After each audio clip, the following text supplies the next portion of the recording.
Pushpa part 2 திரைப்படம் mega hit ஆயிருக்குன்னு ஒரு பக்கம் சந்தோஷமா இருந்தாலும் தெலுங்கு சினிமாவுக்கு இது ஒரு சாபமாக தான் இருக்கு அப்படின்னு தான் சொல்லணும். சினிமா துறையில் இருக்கவங்க நிறைய பேர் அந்த மாதிரி தான் சொல்லிட்டு இருக்காங்க.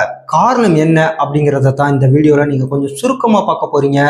புஷ்பா பார்ட் 2 திரைப்படத்தோட ப்ரீமியர் ஷோ ரிலீஸ் ஆன போது கூட்ட நெரிசல் ஏற்பட்டு ஒரு பெண் உயிரிழந்தாங்கன்னு உங்களுக்கே தெரியும். இதை பற்றின ஒரு தகவல் லிங்க் மேலே கொடுத்துருக்கேன். நீங்கள் பார்த்தீங்கன்னா முழு விவரம் தெரியும்.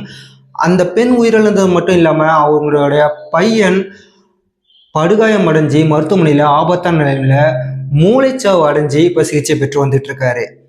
இதெல்லாம் மிகப்பெரிய பிரச்சனையானது மட்டும் இல்லை, அல்லு அர்ஜுன் கைது, அதன் பிறகு ஜாமீனில் வெளியே வந்தது, இப்படின்னு சொல்லி பூதாகரமாக போய்கிட்டே இருக்கு.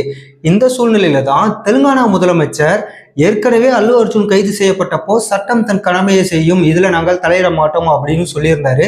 இப்போ நேற்று சட்டசபையில் அவர் பேசின தெலுங்கானா முதலமைச்சர் ரேவந்த் ரெட்டி என்ன சொல்லியிருக்காரு அப்படின்னா, இந்த விவகாரத்துல தப்பு செஞ்சவங்க யாரா இருந்தாலும் கண்டிப்பா தண்டனை அனுபவிப்பாங்க அப்படின்னு சொன்னதோடு மட்டும் இல்லாம இனி தெலுங்கானாவில் எப்பவுமே ப்ரீமியர் ஷோன்னு ஒன்று கிடையவே கிடையாது அப்படின்னு சொல்லியிருக்காரு.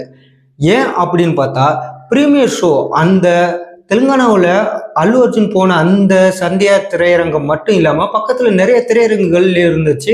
எல்லா இடத்துலையுமே கூட்ட நெரிசல் அதிகமாகவே இருந்துச்சு. இதனாலேயே நெரிசல் அதிகமாக ஏற்பட்டு ஒரு பிரச்சனைகள் உருவாகிற அளவுக்கு ஒரு ஏற்பட்டதுக்கு இந்த படத்தோட ப்ரீமியர் ஷோ தான் காரணம் அப்படின்னு சொல்லப்படுது. இதைத்தான் ரேவந்த் ரெட்டி சட்டசபையில் சொல்றாரு.